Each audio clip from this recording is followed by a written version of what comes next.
Que Deus abençoe o seu dia e a sua semana. Sejam muito bem-vindos.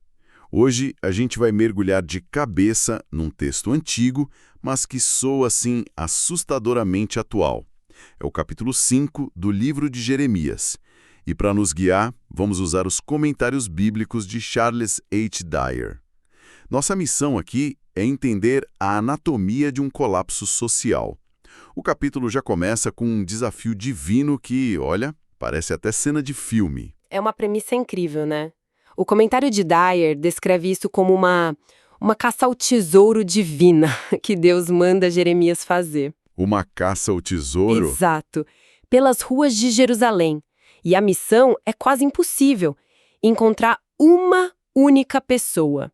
Só uma, que pratique a justiça ou que, pelo menos, busque a verdade. E a promessa que acompanha essa missão é de tirar o fôlego.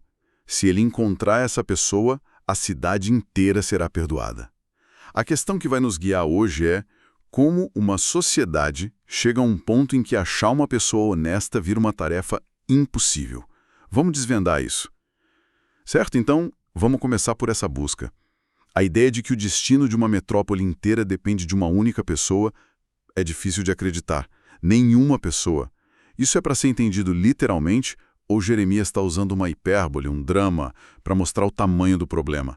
O que Dyer diz sobre isso? Essa é a pergunta-chave. E Dyer nos convida a levar isso bem a sério, sim. Ele logo faz uma comparação com a história de Abraão negociando por Sodoma. Ah, sim. Lembra, Abraão começou com 50 justos, foi negociando, até chegar a 10. Se 10 fossem encontrados, Sodoma seria poupada. Certo. Aqui, a condição de Deus é infinitamente mais generosa. Só um. E o ponto chocante, segundo Dyer, é que a busca de Jeremias foi um fracasso total. Ele não achou ninguém. Isso já estabelece um cenário desolador desde o início, sabe? Nossa, é realmente desolador. Então, se a busca falhou, a próxima pergunta é: por quê? O que deu tão errado? O texto dá uma pista, né? Ali no versículo 3 diz que Deus os disciplinou, mas eles não quiseram aceitar a disciplina, endureceram o rosto mais do que uma rocha, não quiseram voltar. Exatamente. E essa é a chave para todo o diagnóstico. Dyer enfatiza que o problema de Judá não era ignorância. Não é como se eles não soubessem o que era certo. Entendi. O problema era uma recusa deliberada, teimosa mesmo, em se arrepender. A imagem de ter um rosto mais duro do que uma rocha é muito poderosa. É forte. Significa que a correção, a crítica, a disciplina nada mais entrava. A sociedade tinha perdido a capacidade de autoavaliação, de se corrigir. A corrupção não era mais um desvio da norma, ela era a norma. E nesse ponto, Jeremias tem um pensamento que parece muito humano. Quase uma tentativa de racionalizar o que ele está vendo. Ele pensa, bom, talvez o problema esteja só entre os pobres, os sem instrução. Eles não conhecem a lei, né? Então ele decide mudar o foco.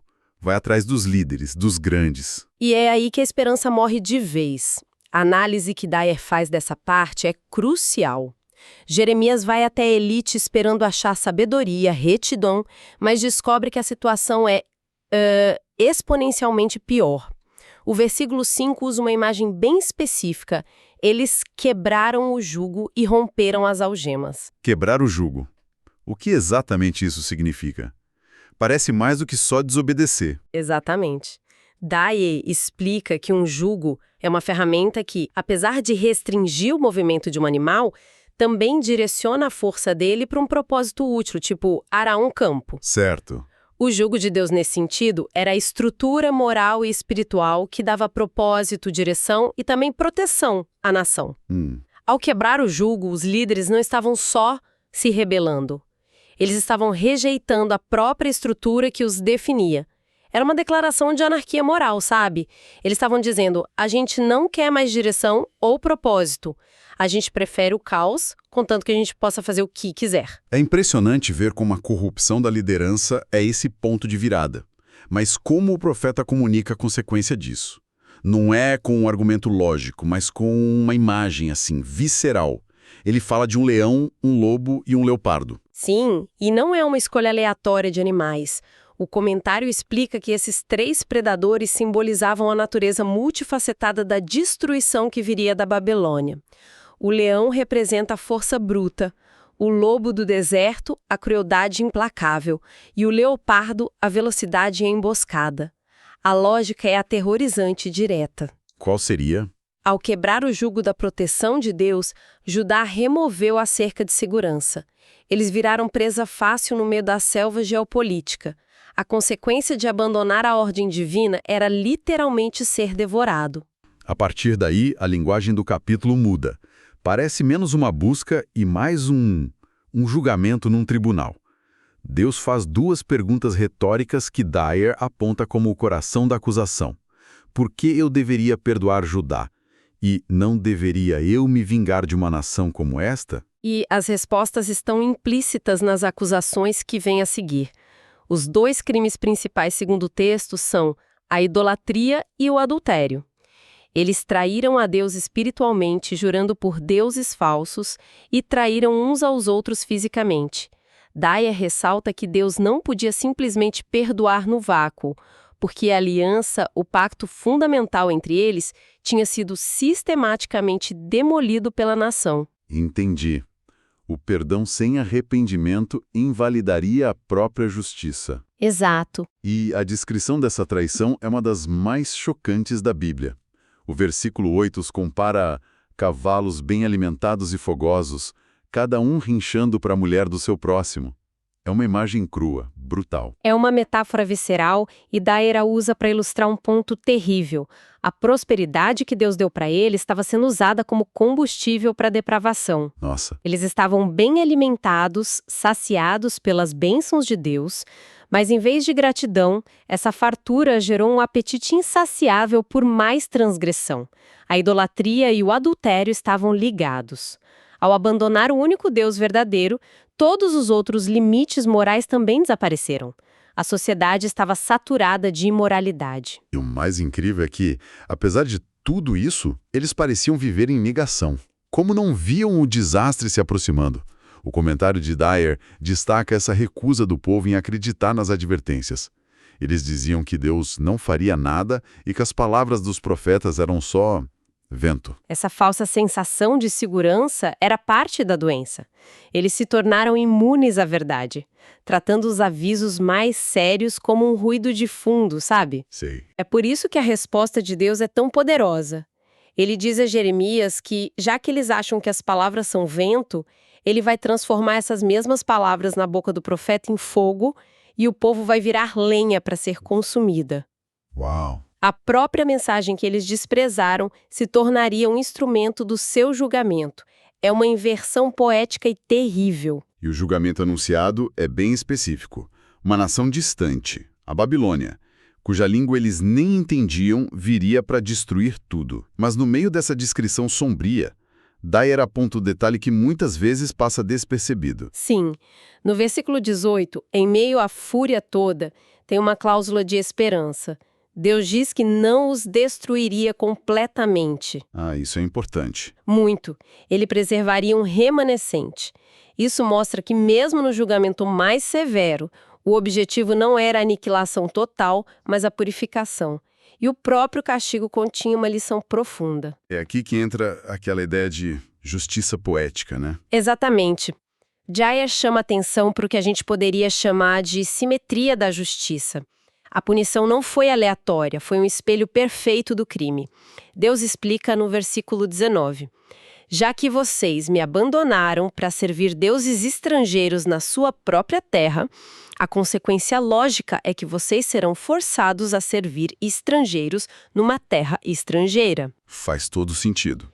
É uma visão poderosa de que as consequências das nossas escolhas coletivas muitas vezes não são só punitivas, mas profundamente irônicas e instrutivas. O capítulo se aproxima do fim e retorna ao diagnóstico do estado do povo, descrevendo um paradoxo. Eles têm olhos, mas não veem, têm ouvidos, mas não ouvem. Dyer chama isso de ignorância voluntária. É uma ignorância auto-infligida. Eles se recusaram a ver a realidade de quem Deus é. O texto faz um contraste brilhante. O mar, uma força caótica da natureza, obedece ao limite que Deus impôs, uma barreira eterna. As ondas sabem onde parar. Exato. A natureza obedece a Deus instintivamente, mas o seu próprio povo, que tinha sua lei, a sua história, se recusava a obedecer. Essa comparação expõe a profundidade da rebelião deles. Então vem o resumo final, a conclusão do diagnóstico. E não é um problema isolado, é sistêmico. Totalmente sistêmico. Daí sintetiza a corrupção que permeava cada camada. Os ricos e poderosos armavam ciladas para os pobres, como caçadores. A justiça social, inexistente. Ninguém defendia a causa dos órfãos. E a liderança moral e espiritual estava em ruínas. Os profetas profetizavam mentiras para agradar o público e os sacerdotes, que deveriam ser os guardiões da lei, governavam por sua própria autoridade, não pela de Deus. Espere. Então, depois de tudo isso, a corrupção, a mentira, a injustiça, o texto termina com uma frase que é talvez a mais chocante de todo o capítulo. A última parte do versículo 31 diz: "E o que o meu povo deseja." Em algumas traduções é ainda mais forte. "E o meu povo ama que seja assim." Eles gostavam disso? Esse é o golpe final. A conclusão devastadora de toda a investigação. Dyer afirma que essa é a razão pela qual a busca de Jeremias estava fadada ao fracasso desde o início. O povo não era uma vítima passiva da corrupção dos líderes. Eles eram cúmplices ativos. Cúmplices? Sim. Todas as partes da sociedade, líderes, profetas, sacerdotes e o povo preferiam a conveniência da mentira, o lucro da injustiça e o conforto da corrupção em vez da verdade e da retidão.